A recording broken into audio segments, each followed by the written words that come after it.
मंत्री थे श्री बिशन पटेल साहब, माननीय स्वास्थ्य मंत्री श्री नंद किशोर यादव जी, मंच पर उपस्थित बिहार विधानसभा और बिहार विधान परिषद के माननीय सदस्यगण, इदारे सरिया के महासचिव जनाब सनाउल्लाह साहब, बिहार शिक्षा परियोजना के निदेशक एवं सूचना एवं जनसंपर्क विभाग के सचिव श्री राजेश भूषण जी,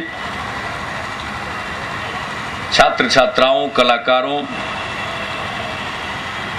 प्रिंट एवं इलेक्ट्रॉनिक मीडिया के सभी प्रतिनिधिगण, कार्यक्रम में उपस्थित देवियों और सज्जनों, आज पुनः शिक्षा दिवस के शुभ अवसर पर मानव संसाधन विकास विभाग के द्वारा आयोजित इस भव्य समारोह में उपस्थित होकर मुझे प्रसन्नता हो रही है। मुझे याद है कि 2006 में 11 नवंबर को मौलाना आजाद साहब की जयंती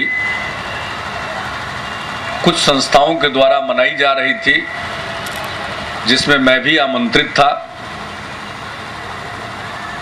वहां लोगों ने यह सुझाव दिया कि मौलाना आजाद साहब देश के पहले शिक्षा मंत्री थे और उन्होंने आजाद भारत में शिक्षा व्यवस्था की नींव रखी, तो उनके जन्मदिन को हर साल शिक्षा दिवस के रूप में मनाया जाना चाहिए। पूरा देश डॉक्टर सर्वपल्ली राधाकृष्णन जी के जन्म दिवस को शिक्षक दिवस के रूप में 5 सितंबर को मनाता है, लेकिन शिक्षा दिवस नहीं मनाया जाता था। मैंने तत्काल उस पर पहल की।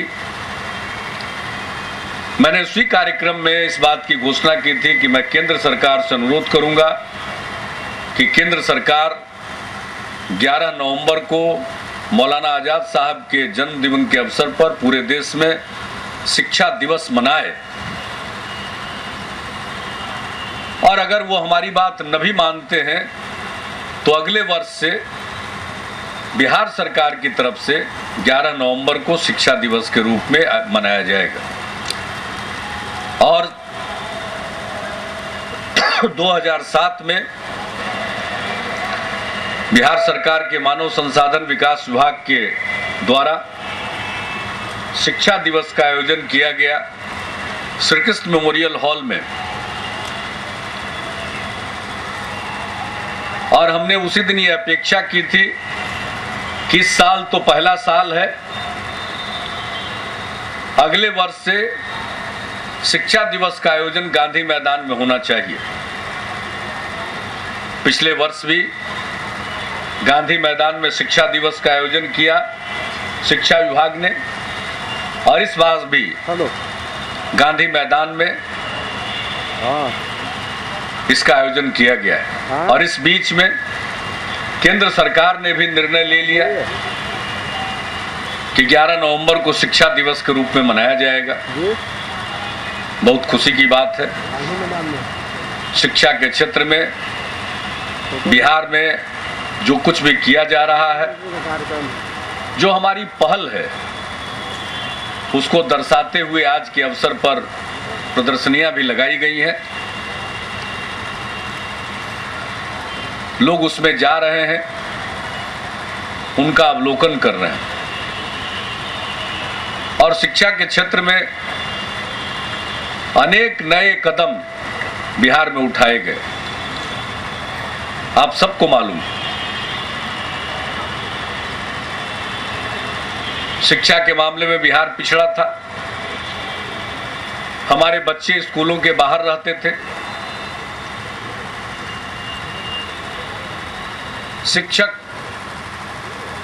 और विद्यार्थी अनुपात 1:73 से भी ज्यादा था।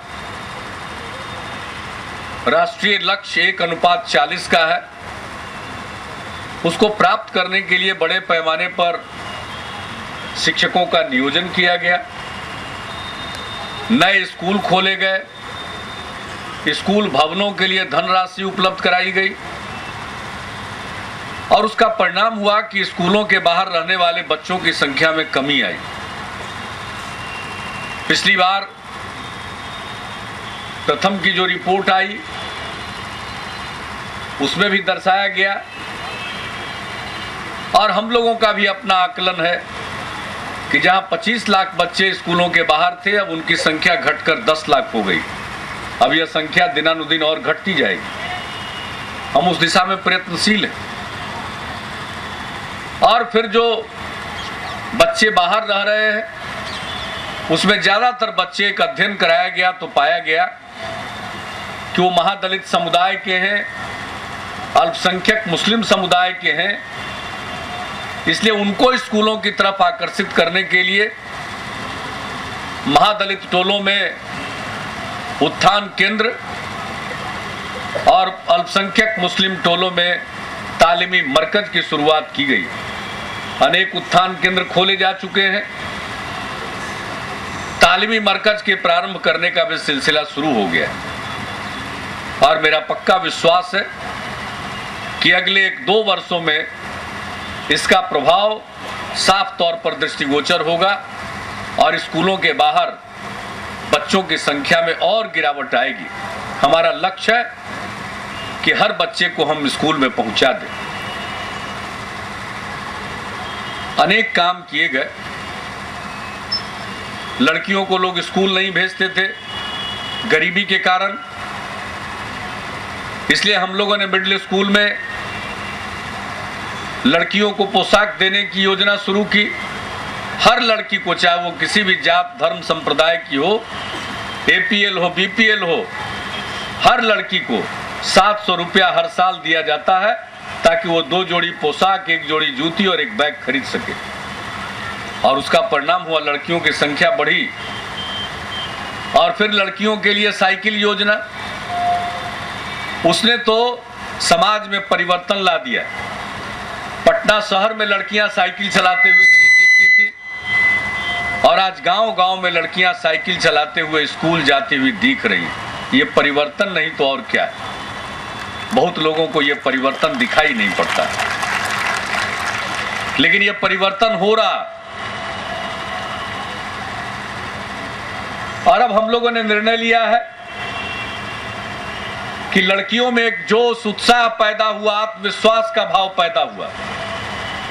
तो जहां लड़कियां शिक्षा के प्रति आकृष्ट हुई हैं,